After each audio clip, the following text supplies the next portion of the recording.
So on this, I am solving for the missing angle, and I need to first figure out what kind of shape it is. Remember, to solve for how many shapes are in a polygon, we use the formula 180 times n minus 2. So this has 1, 2, 3, 4, 5 sides. So I have 180 times 5 minus 2. And then what I want to do is I want to do the math. So I have 180 times 3, which if I use my calculator, gives me 540. Then I want to set up my equation. I'm going to add all the inside angles together and set it equal to 540. So I have 68 plus 121 plus 103 plus 85 plus x equals 540.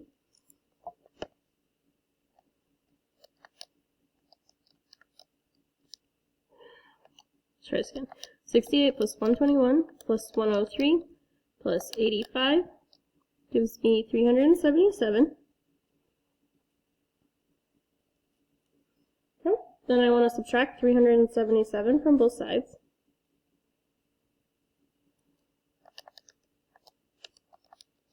Which gives me 163.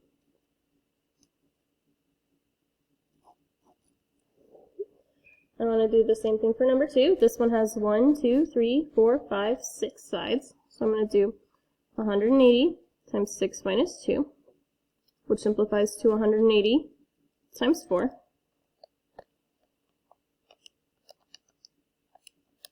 Which gives me 720. Then I have to add up all my sides. Remember, these squares mean that they're 90 degrees. So I am going to add them all up. I have, let me move my calculator. I have 130 plus 90 plus 140 plus 150 plus 90 plus x equals 720. Then I want to combine like terms, so I'm going to add all those numbers together. I have 130 plus 90 plus 140 plus 150 plus 90, which gives me 600 equals 720.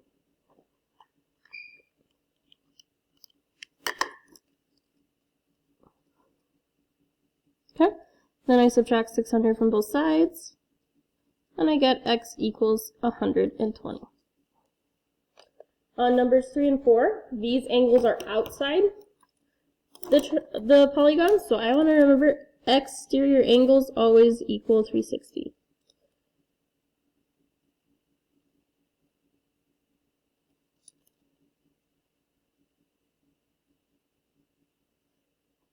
What I'm going to do is I'm going to take up all my outside pieces, add them together, and set it equal to 360 degrees. So I have 4x plus 47 plus 93 plus 46 plus 3x plus 62 equals 360. Then I want to go ahead and combine my terms. I have 4x and 3x, which give me 7x. Then I want to add my numbers. I have 47, 93, 46, 62. I'm not even adding. 47 plus 93 plus 46 plus 62 equals 248. And it equals 360. I want to subtract the 248 from both sides.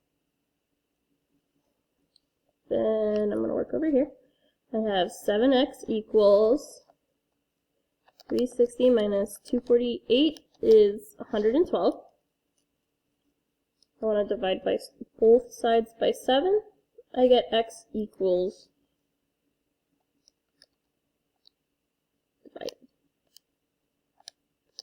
16. Okay, same thing on number 4. I'm going to add up all 5 and set equal to 360. So I have 91 plus 79 plus 85 plus 2x plus x equals 360.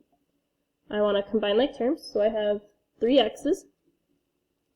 I'm going to use my calculator to figure out the numbers. I have 91 plus 79 plus 85, which gives me 255.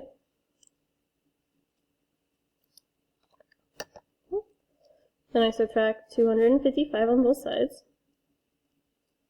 I have 3x equals 105.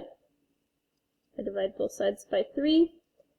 I get x equals 35. Looking at numbers 5 and 6, these are parallelograms. Because they're parallelograms, to solve for x and y, I have to set equal things equal to each other. So I'm going to start off with my side lengths. I have 16 and 3x plus 4. 16 equals.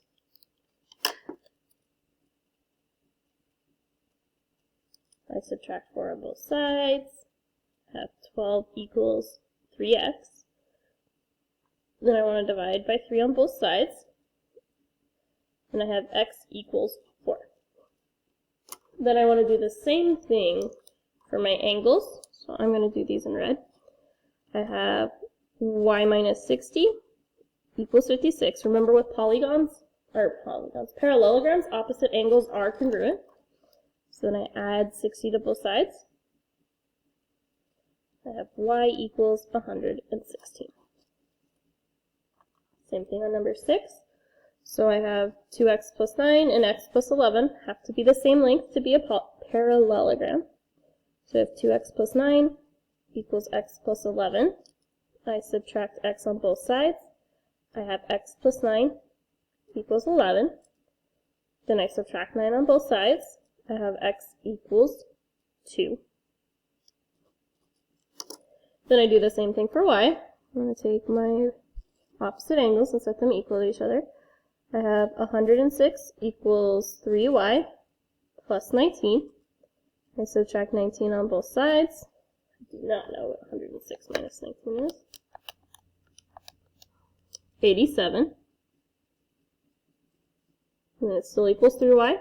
I divide by 3 on both sides. I get 29.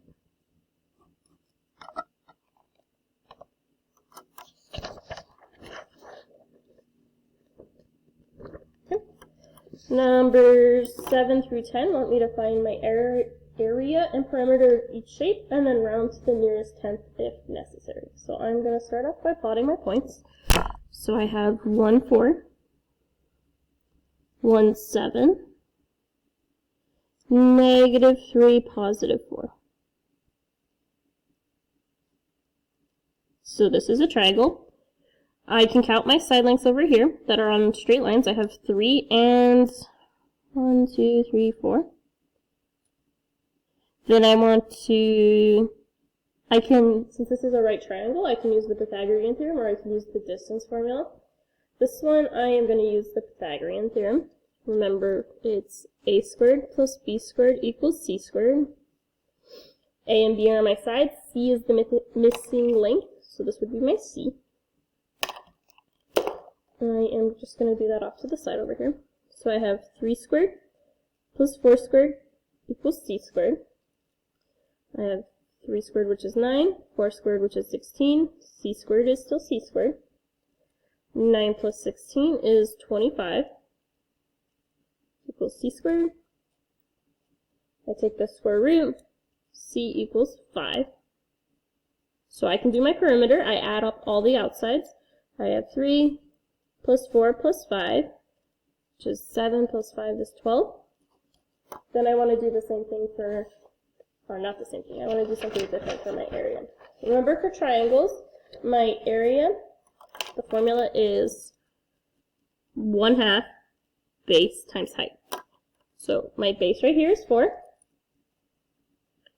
and my height is how high it's going up and down, which is 3. So I want to use my calculator.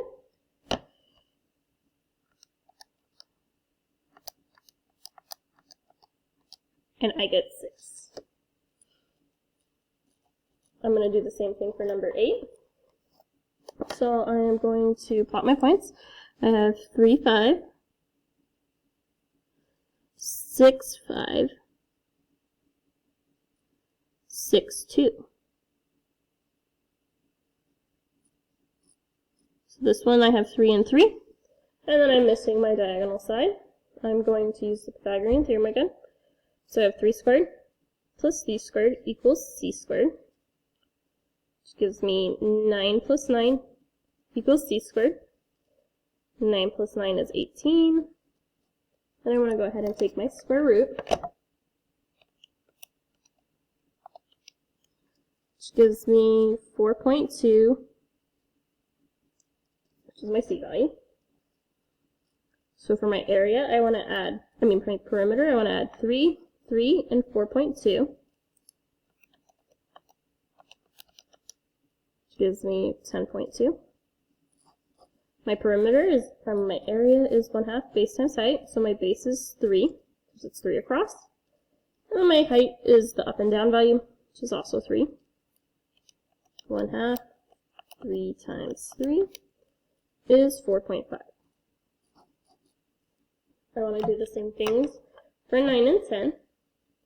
So I'm going to go plot my points. I'm going to have -1, positive 3, positive 6, positive 3, positive 6, -1, -1, -1.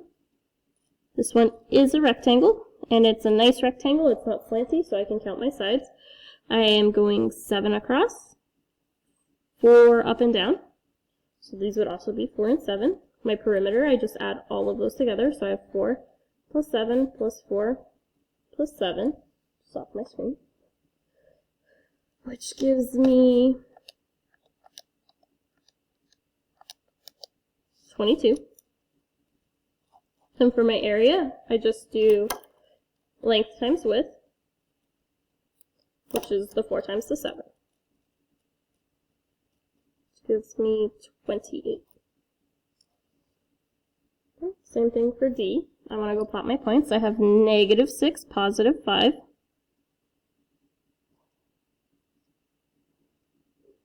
One, 2, 3, 4, 5. Nope. -3, positive 5. -3, -1. -6, -1. Okay, same thing, not a crazy rectangle, so I can just count my sides.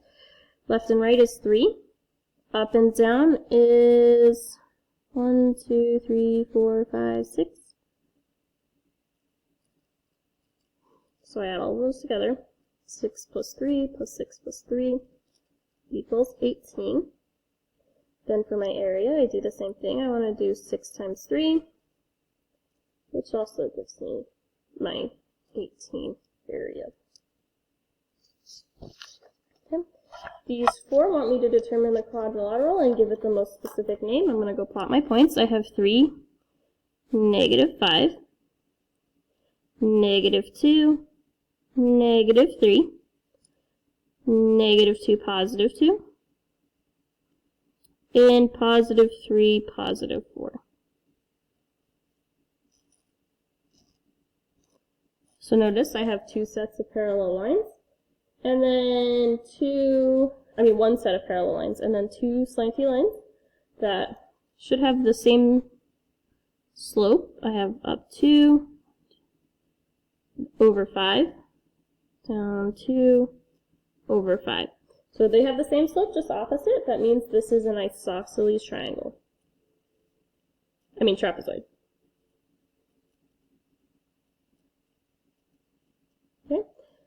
12, I want to plot my points again. I have 3, 3, 4, 0, -4, positive 1, -5, positive 4, G. This one has 2 sets of parallel lines. This one is a parallelogram. So this one, I want to plot my points. As you can see, I made a mistake and have to re-record. So I have -1, -3, -3, positive 3. That was where I made my mistake before. Positive 3, positive 5. Positive 5, -1. Okay. I can connect my points. And since I whited out my grid, it's a little hard to see. But I am going from J to K. I'm going down 6, right 2. And then I want to go see what my slope is for I to J.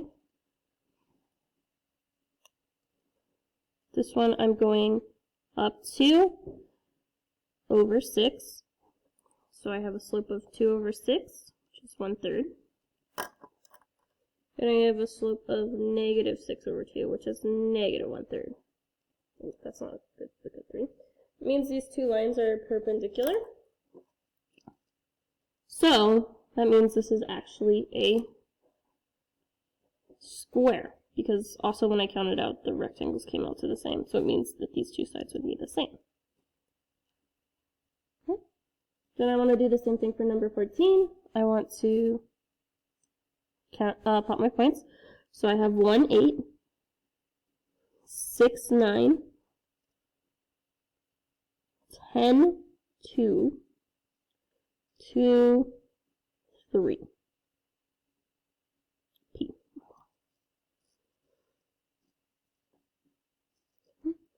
If I look at this one, I cannot draw straight lines. These two are the same length. These two are the same length as well. This one is a